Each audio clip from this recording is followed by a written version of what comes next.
اور اللہ نے بنی اسرائیل سے اقرار لیا تھا اور ان میں ہم نے 12 سردار مقرر کیے تھے، اور اللہ نے فرمایا کہ میں تمہارے ساتھ ہوں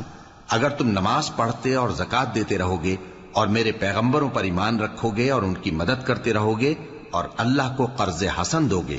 تو میں تم سے تمہارے گناہ دور کر دوں گا اور تم کو بہشتوں میں داخل کروں گا جن کے نیچے نہریں بہ رہی ہیں۔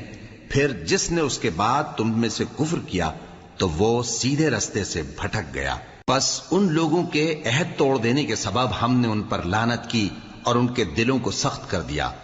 یہ لوگ کلمات کتاب کو اپنے مقامات سے بدل دیتے ہیں اور جن باتوں کی ان کو نصیحت کی گئی تھی ان کا بھی ایک حصہ فراموش کر بیٹھے،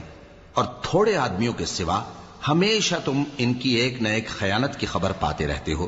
سو انہیں معاف رکھو اور ان سے درگزر کرو۔ اللہ احسان کرنے والوں کو دوست رکھتا ہے